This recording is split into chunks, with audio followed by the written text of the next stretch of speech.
We're here joined by our good friend Matt Trent from WBRZ. You could follow him on Twitter at MC Trent. Most of you already know because you saw his take on Will Wade and the basketball team. Matt, let me start off by saying I don't disagree. I don't, a lot of people that have been watching our show, we have a lot of the same opinion on it, but I'm going to give you the floor. You were very, not even critical. You were just very truthful about this LSU basketball team as they tip it off tonight against Georgia. But just a recap, I guess, what do you see with this LSU basketball team and your comments and maybe even a little bit of the pushback that you had from LSU fans? Yeah, the first thing with this LSU basketball team is, look, they're still a really good team, and the X factor with them is when Xavier Pinson plays, right? I think I saw a stat from somewhere on Twitter that was like they're 16-0 when he plays more than 20-some minutes, okay? So obviously. But I thought that when he went out, I thought Eric Gaines was still a very viable replacement. Obviously, they are two totally different point guards, okay? Like, Eric Gaines is a point guard that can score, a scoring point guard, and I think Xavier Pinson is a point guard that can score, okay? Right. And I think that X runs the team better. There's a different feel. There's a different electricity when he's in the game. And Eric Gaines is still getting acclimated to running a team. And that's great. That's fine. But this team is still really, really good, okay? And they're, especially with Tari Eason coming off the bench, when you got a guy that can give you 25 and 10 off the bench, that's a matchup nightmare for anyone. I don't care who you are.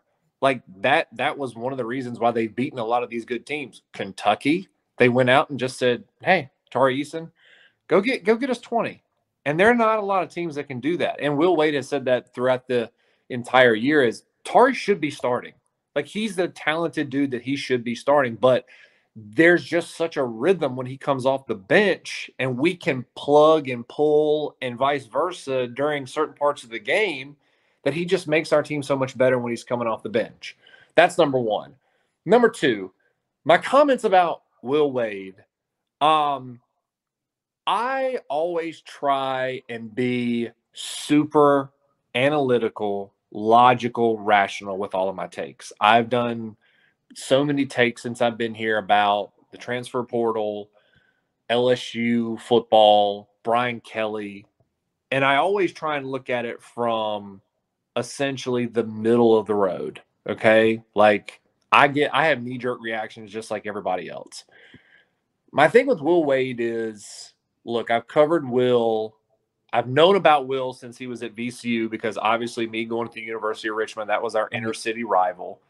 And that's always a good matchup. And I have to say, it burns me up a little bit that while he was at VCU, he went 5-0 against my Richmond Spiders. So, whatever. We're going to put that to the side. But, I got here and I'd known about Will Wade, and I got here and started covering him. I was like, okay, this is a smart dude. That is a smart dude. He uses analytics to their fullest potential. And he'll even be honest. He was like, yeah, look, I'm an analytical guy, but they don't make or break our basketball team when it comes to scouting report. He's very good at using the numbers, but also using his eyes and his brain. And we would go and he would tell us about all these analytics and stuff that he was doing, but they were still losing. So I was confused. And yes, they had dudes out. Xavier Pinson was out. Darius Days was still coming back from an ankle sprain twice, that he's been playing through. So, but then again, I was like, well, they still got pieces that they can win. Right. Like, I'm looking at this and I'm going, well, they still got talent. It's very much like LSU football. Yeah, they got injuries. Yeah, they got dudes that have opted out and hit the portal, but they still got talent where they can be competitive. I'm not saying you got to blow dudes out by double digits, but you can still be competitive. And I didn't understand like why we weren't as critical on him as we were all these other coaches, because Ed Orgeron won a national title and goes 11-11 in the 2 years afterwards, and we were ready to like burn him at the stake. Paul Maneri, who went to the Super Regional every other year, won a national title, always and forever will be compared to Skip Bertman. Oh, he didn't win enough. He didn't win as many titles as Skip. But like Dede Bro, like I said in the video, literally one of the best gymnastic coaches in the history of the sport, maybe the best in the history of the SEC. And like I said in the video, I had an LSU fan tell me to my face, Dede Bro is not a legend because she didn't win a national title. That is the most ridiculous thing I have ever heard. Ever. Ever. Right. And so I was like, okay, well, we always hear about the LSU standard of performance, and we always hear about the gold standard. LSU expects to win championships every single year. It's a top 5 program. It's a top 5 brand. You should be on par with that, with that level of expectation every single year. And if you fall flat of that, absolutely not. Like, I'll be honest, and you'll probably agree with me, if LSU wins 9 games next year in football, people are going to be upset. People are going to be upset. Unrealistic fans, yes. Right. People are going to be upset. There's going to be a pocket of people that are going to be ready to fire Brian Kelly if they win 9 games. They're ready to fire him now.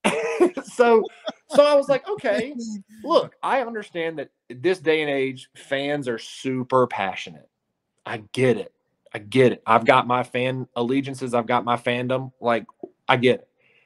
But I never understood that just because in 2019, Will Wade said he wouldn't meet with Joe Oliva and he wouldn't meet with the NCAA, that all of a sudden we have this American gangster moniker. And the General Wade, which I think was one of the best marketing tactics LSU has ever done. Ever. Correct. Right. Ever. In the digital age, ever. It's unreal. So I go, okay, let me go back and look at it. And I didn't include this in my video because I wanted to talk like a fan, and I didn't want to be overzealous, and I didn't want to inundate it with stats. Will Wade is 8-15 against the AP top 25 since he's been at LSU. He's 8-15.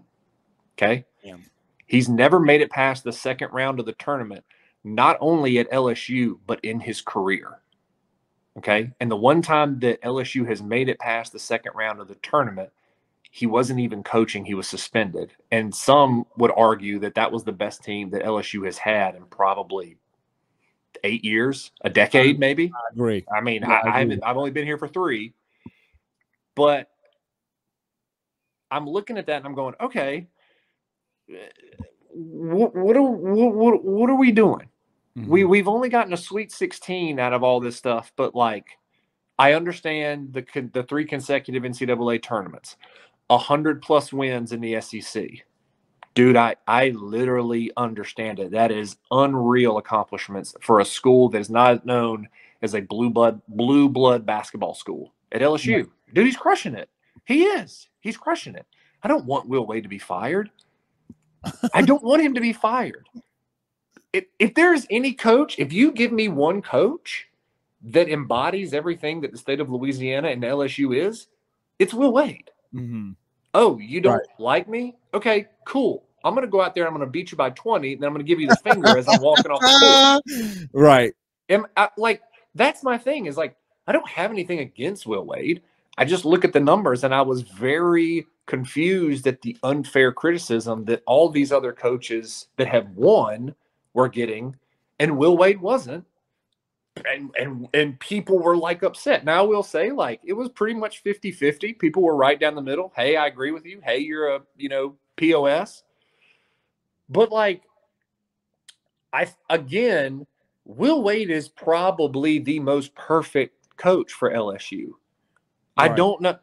And honestly, Kim Mulkey is probably a really great fit for LSU men's basketball too, if she wanted to coach. I'm not even totally sure that she might do better than Will Wade if she coached the men.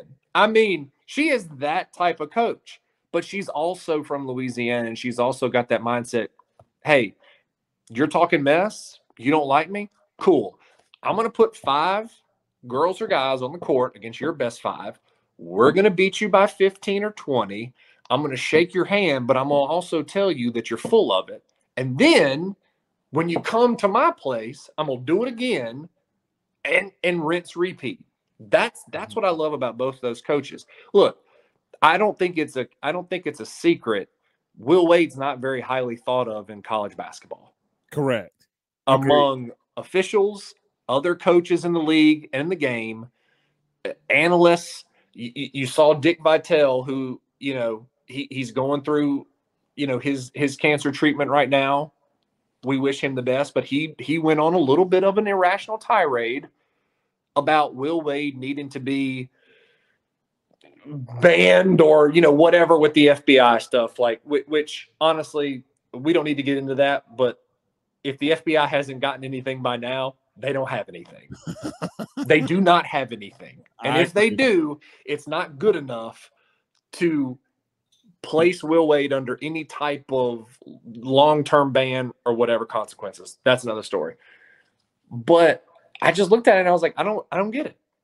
And I just said, I don't understand it. But again,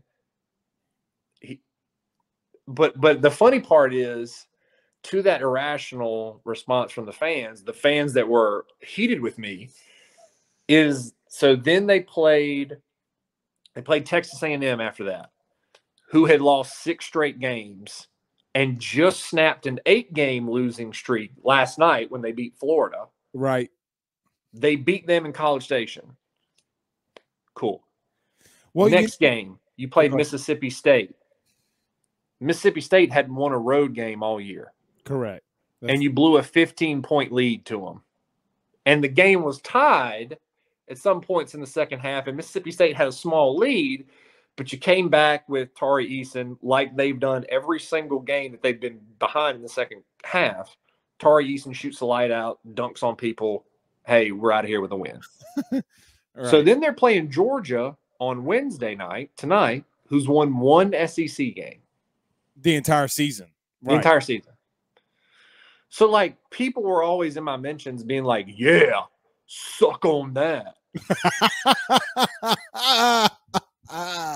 It's like, okay, dude, like I get it, but if you go out and you play Sisters of the Poor every night, let's be real here. A win's a win. I'm not going to lie.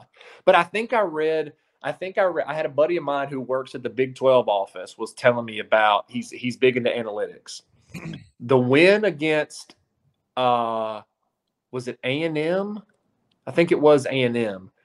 They were like right on the cusp. I'm going to be totally honest. I don't understand all the math that goes into like a quad 1, a quad 2. I think everybody that covers sports will admit to that, even, you know, some of the big analysts.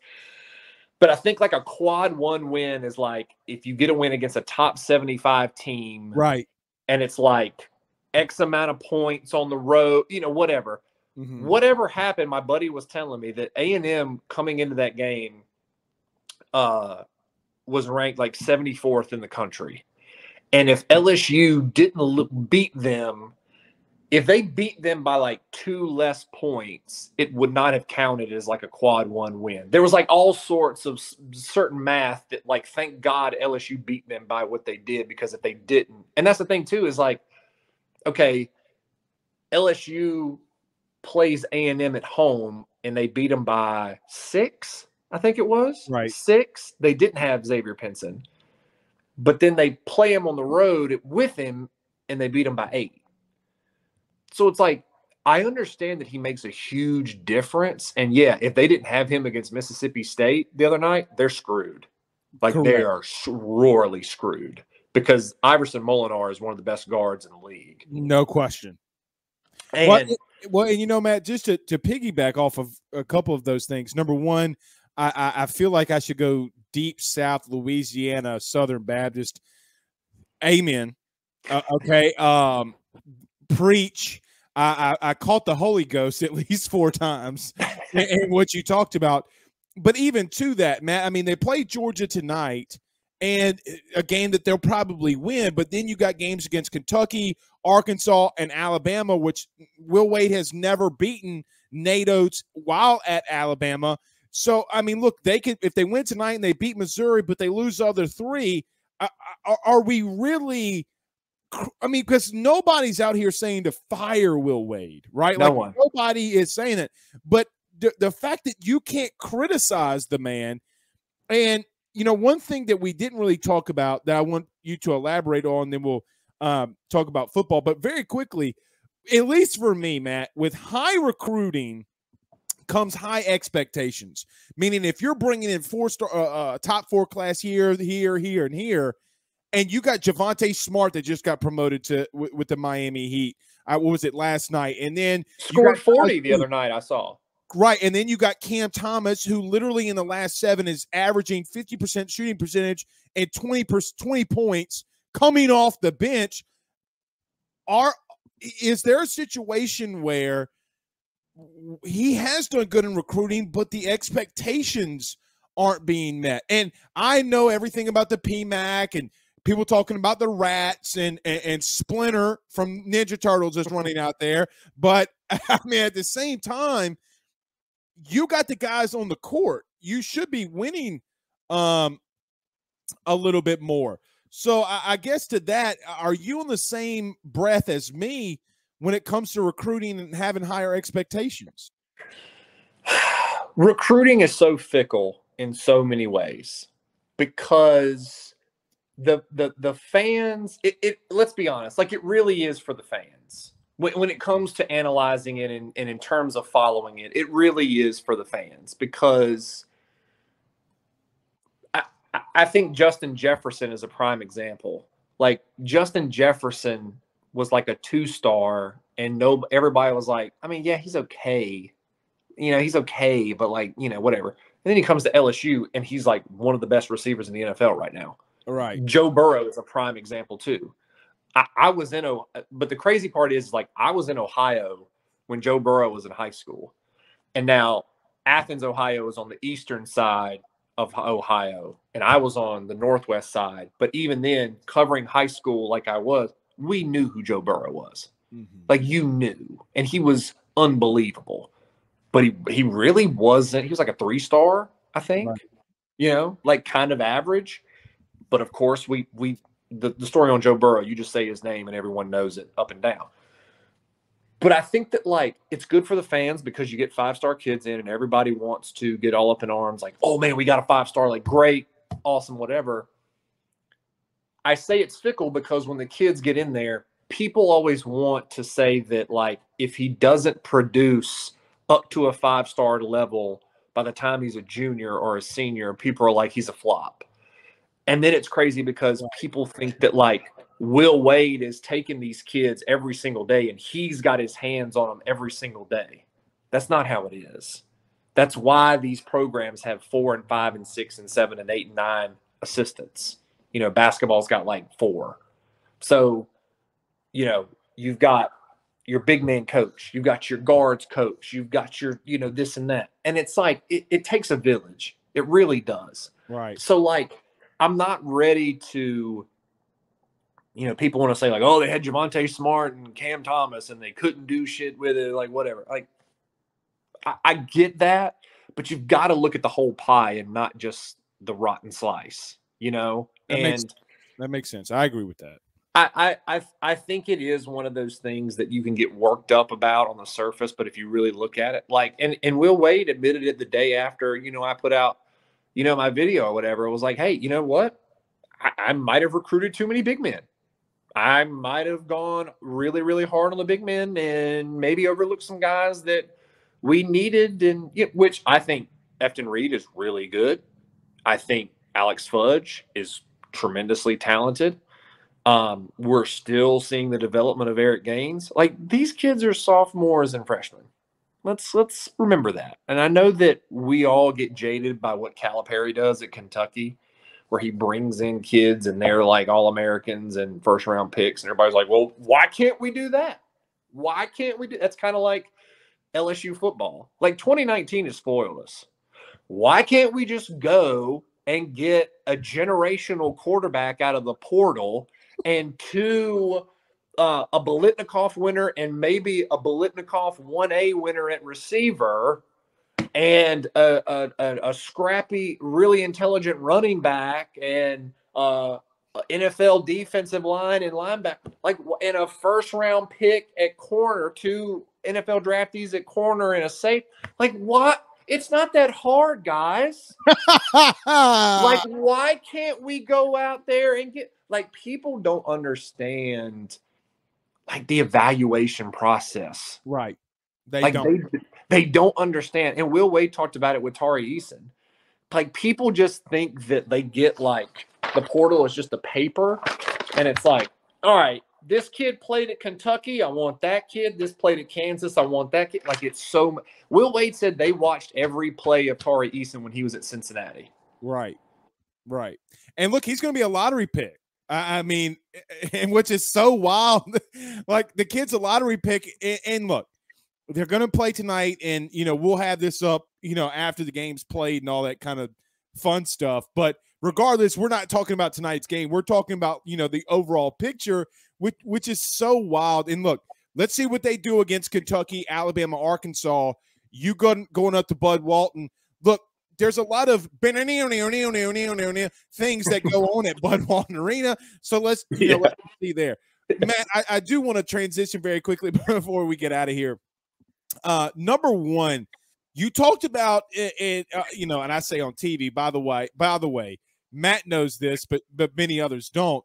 I watch Matt religiously, but you talked about how impressed you've been with Brian Kelly, the way that he speaks, the analytical nature.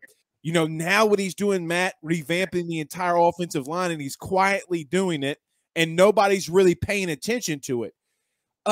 When you met him and you talked to him, and we all kind of knew about him, but when you saw him in person and you heard him speak, your thoughts? How did it, as a great psychiatrist would say, how did that make you feel? And well, the first thing is, I always hate when people say, "Oh, he won that press conference. He won the press conference."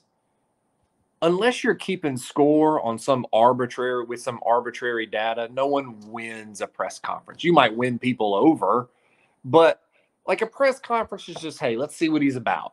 Let's see what he's got going. Let's see what he's, how good can he handle this and blah, blah, blah. And so normally, depending on where you are, we were fortunate enough, the TV guys were fortunate enough to get Brian Kelly one-on-one at Football Ops, all three affiliates, and just interviewed him one-on-one. Every station was there, and we just talked on camera, just talked.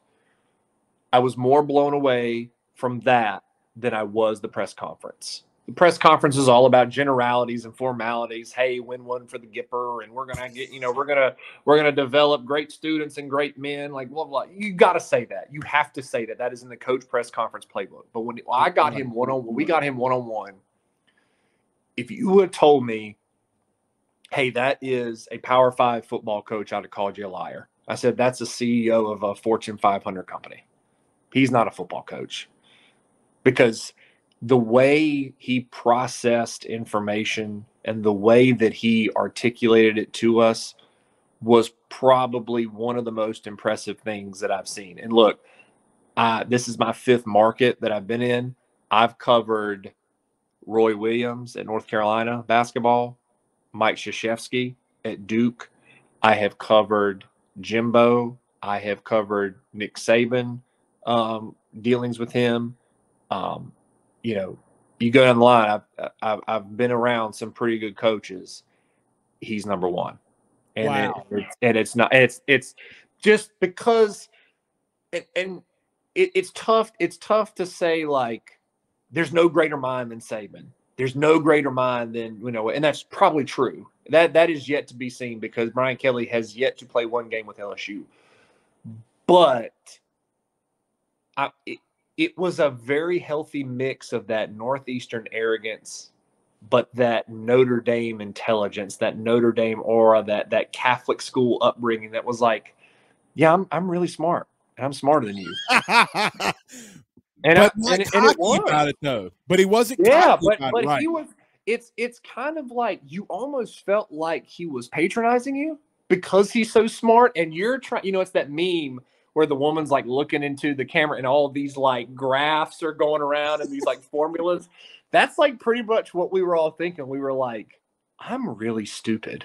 Like I'm really dumb. Or like that meme where the guy's like, the white redheaded guy, and he's like, wait, you guys had to pay for that? Yeah. Yeah. Because he was, and it was just so simple stuff like, what do you do on road trips with your guys? How do you practice? How do you set up a game plan? And I thought, and people are going to call me crazy. Like one of the first things he said was, I come in here and I thought LSU had too many analysts. And it's crazy because there are so many ways in football to get your foot in the door, and analyst is one of those, or get a quality control job where it's a good paying job to start, but it's really a job for you to cut your teeth and get your foot in the door. And that's great. And a lot of guys have gotten their start. Pretty much every coach has gotten their start that way. Correct. But why do we need 7 of them? Why do we need 8 of them? Why do we need 8 glorified interns? Mm-hmm. Why do we, and they're not interns, but you know what I mean? Correct. Why do we, when we could be taking that money in, paying another recruiting coordinator, or paying another assistant, or paying 2 analysts, but have them have more response. I thought that was really interesting because it was like, and he's done it from what I've heard, and I know you and I have talked. He's cutting the fat. Correct. He's cutting the fat, and exactly he wants all of the extracurricular stuff. Like we don't need this out of here.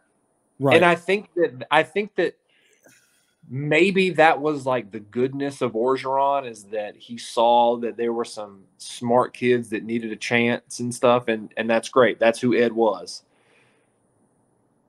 But did you really, but did you need it? Did it help? Like, correct. Did it really help? Did it really put you in a position to progress? And did it really, in the end, benefit LSU?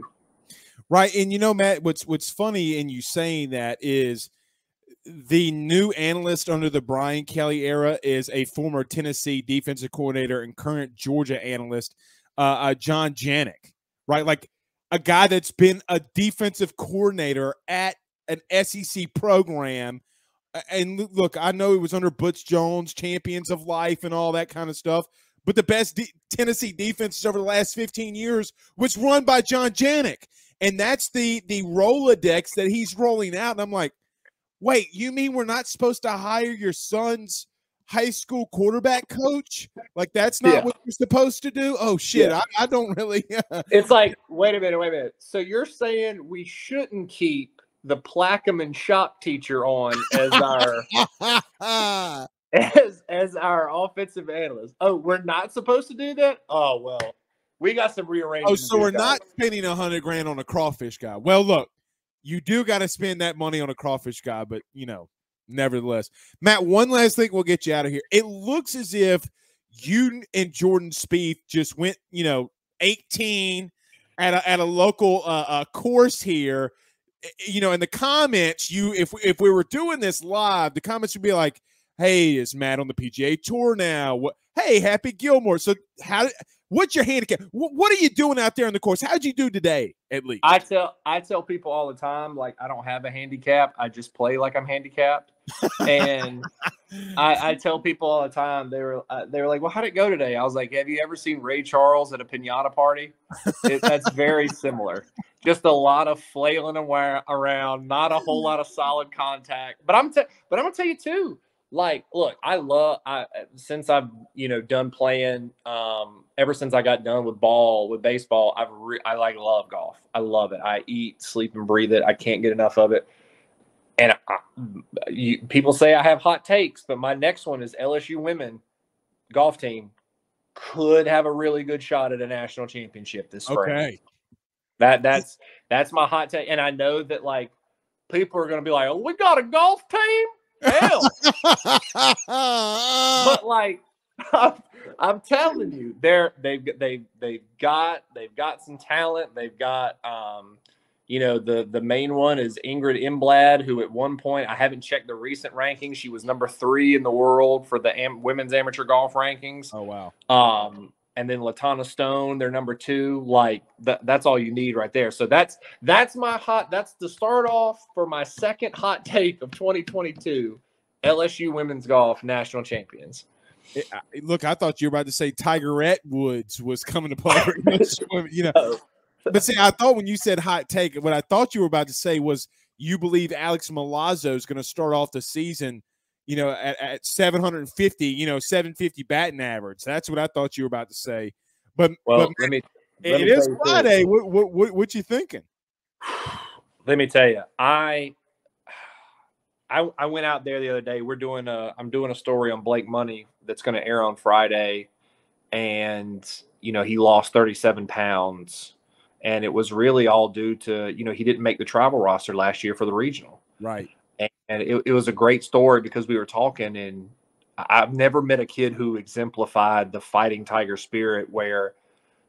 So he's sitting in the Omaha room at baseball, and they get announced that they're going to the regional, and everybody's excited. And he's like, let's go.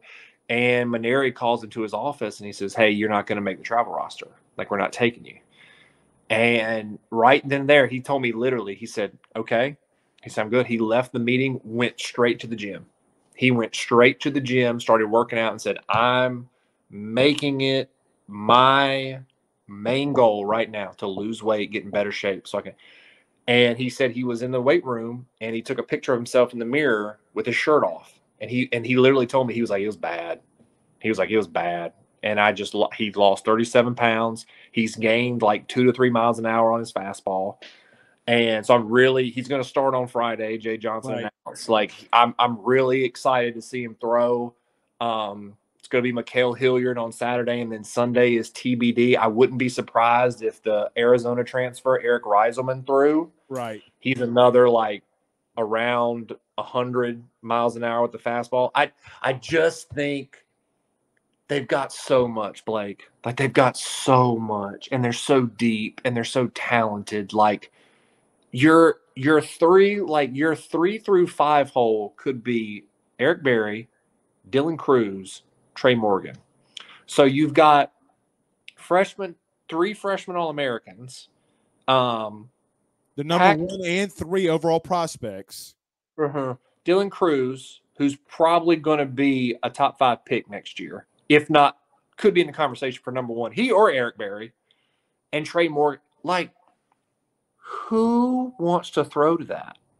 Who wants to? I don't care if it's like I don't care where you are. Nobody in the SEC is like, oh my God, yeah, I'm gonna go up there and try and challenge Dylan Cruz, Trey Morgan, and Eric Berry. You lost your mind. And look, Matt, they're talking about Alex Milazzo. From what I hear, has done a lot better. And Kay Beloso, brother, he had 10 home runs as a freshman. And they're from what I understand, even in the scrimmages. Well, they got Gavin Dugas in the 9 hole because Jay Johnson of the philosophy of saying you only hit 9th once in a lineup, and we're going to be hitting bro. You got a 20 home run guy batting 9th. Dugas. Very quickly. Paul Maneri was forced into retirement, by the way. Oh, God bless it. You got to be careful, though. Don't you dare state the obvious. Don't you dare do it. He drove me crazy too. Short Italian people, because I'm around him 99.5% of my life. I mean, I got one right in there. Okay, so look, he drove me crazy too. But I have been on record so many times on air with people in the public. Me being a college baseball guy, I've loved baseball since I was a kid, and I grew up watching LSU in Omaha. Every summer. When I was in like middle school, high school, whatever, Paul Maneri could go out in the middle of Nicholson, murder someone in plain sight. They film it. They get a confession from him with the fingerprints on the murder weapon, post it to social media. It goes viral. I would not believe it. I would not believe it, because I love that man so much. And I think that, like, I think we took advantage about how great of a dude he was, like a human being, and that's a whole nother take. But talking about Gavin Dugas, best pound for pound hitter in the SEC. I think he's the best pound for pound hitter in the SEC. Well, And I mean, you pitched, correct? Did you not? I mean, yeah, so how would you attack the lineup, Matt? I mean, seriously, what would you do? throw the ball in the stands. I'm not like so okay. So like that, but that's the thing. So this is your line in no particular. I'm serious. I'm not throwing to these guys. Like I'm not because that's the thing is like with Barry, Dylan Cruz, and Trey Morgan. Like who protects who in that lineup? Like you don't like. I don't want to throw to it. So okay, great. I got to walk Eric Berry to get to Dylan Cruz. Oh, okay, great. Then I got to walk Dylan Cruz to get to Trey Morgan. Okay, great. Then I got to walk Trey Morgan to get Cade Doty. Like, no. I'm going to be honest. Like, I might not even throw that day. Like, if they go, Matt, you're scheduled to start on Friday. Oh no, I've got COVID. Sorry. I'm just thinking that. You're sniffing, coach. Yeah, so go. I just randomly fell down a flight of steps on LSU's campus and broke my leg. Sorry, I can't do it. What or be like, coach, there's snakes on this plane. Yeah, but that's the thing is like, and I really started noticing it too. Like you're 9 guys, so it's we're not even talking about Jordan Thompson. It's short, right? Like I watched him this fall in a scrimmage. And look, his plate discipline wasn't amazing last year. Like he struck out a good bit, especially in the second half of the season. Right. I watched him take a 91, 92 mile an hour fastball, nipple high, out on. It was probably 2-3 inches off the plate, and he drove it off the right field wall. Right. People don't understand that, man. Who does that? And all those kids were all those kids were freshmen too. And like Cade Doty, Jordan Thompson, Trey Morgan, Eric Berry, Dylan Cruz, Milazzo, and look, we're not even talking about Gio DiGiacomo. I mean, Matt, this lineup seriously could be the best in the country. I think I saw you had a video that was like people were like, "Well, Blake, I want Gorilla Ball," and I'm cool with that. Look, I'm cool with that. You know what's so nuts though, Matt? They hit 93 home runs last year. We want Gorilla Ball, Blake. Okay, well, sounds good. Well, you hit 7 more home runs and you don't have true friends. Hey, Jacob Berry's in your lineup now. Congratulations, Gorilla Ball's back. Yeah. You know what? I'm fine with Gorilla Ball. Like I love when dudes hit a ball off their face in the jumbotron at the box. I'm cool with that. No, I really am. I'm cool with that. But you know what I also love? I also love hard line drives that go through the field umpire's chest and into a gap that scores 2 runs too. I'm also fine with that. Like I understand that last year again kind of spoiled us because it's like, well, why can't you hit the damn ball out of the ballpark every at bat? And I'm with you. Because as a sports guy, I want to show those highlights more than I do like a drag bunt single. But like, dude, they and I love though that like there's no they got a lot of dudes that are home run hitters like Cruz and Dugas and Cade Doty, but they're also good hitters. Correct. They're also good hitters. Like they're not dudes that are, maybe Jordan Thompson if he cuts down the strikeouts this year, but they're also dudes that I can go gap to gap if I need to.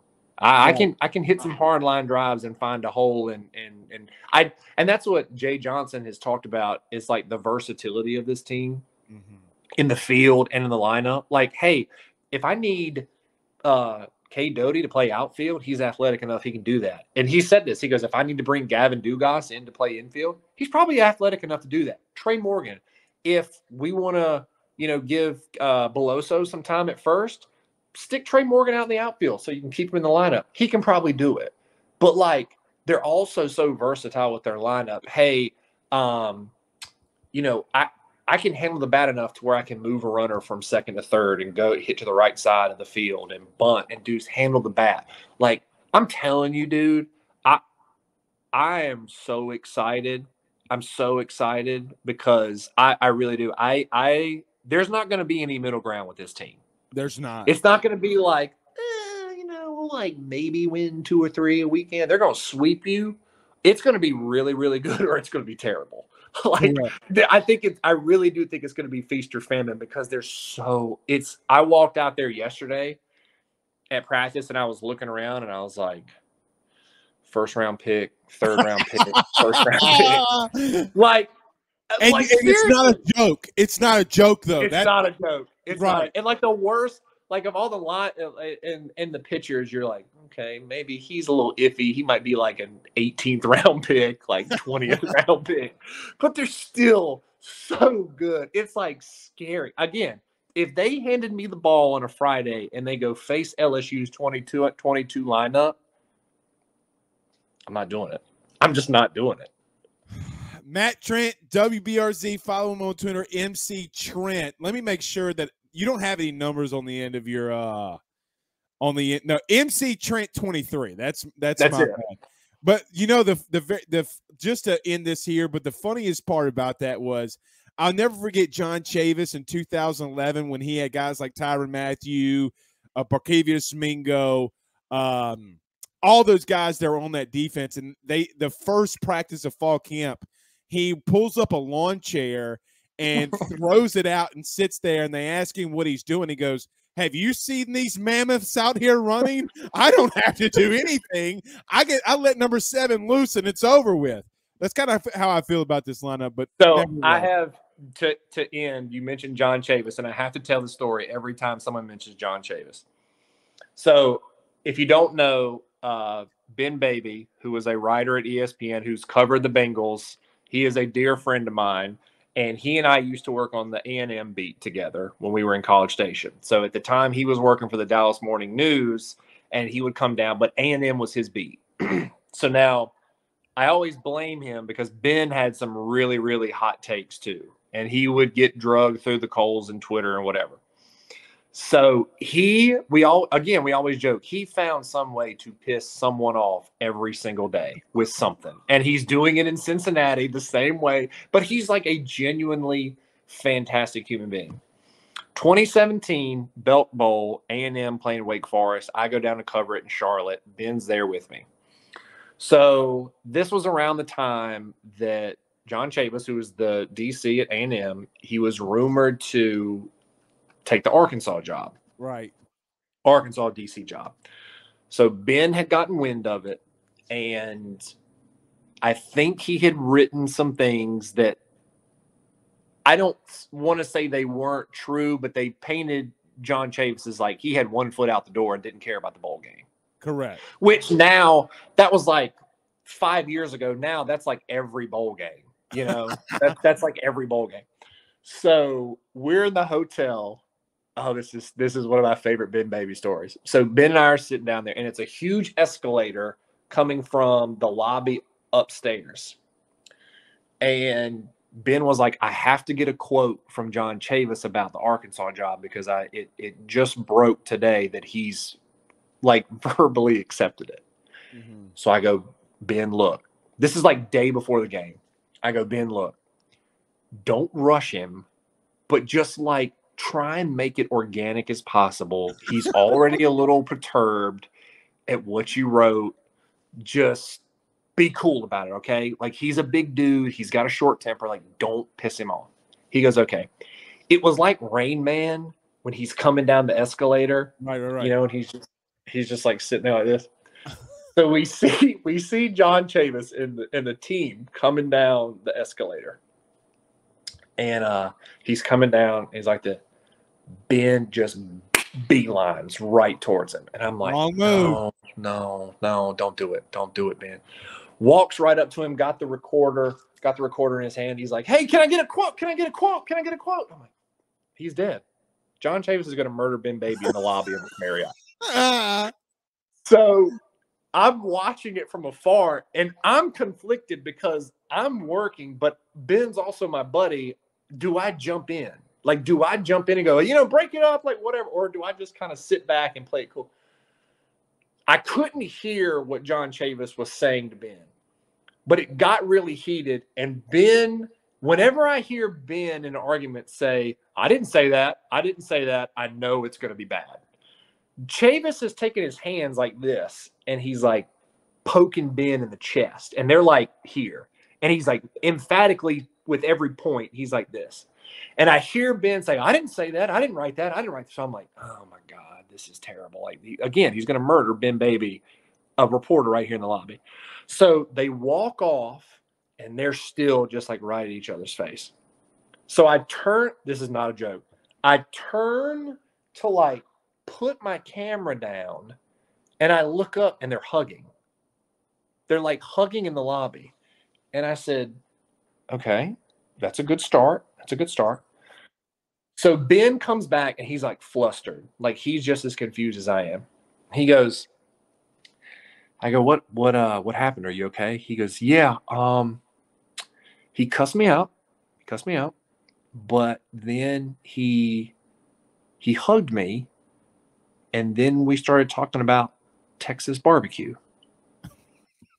And I said, okay. I said, is he okay with what you wrote? He goes, no. That is like my favorite John Chavis story, because it went from like, oh no, there's going to be a murder, to, hey man, we're like boys now. I think it's cool. Right. That's just typical John Chavis, bro. Like, hey, you piece of shit.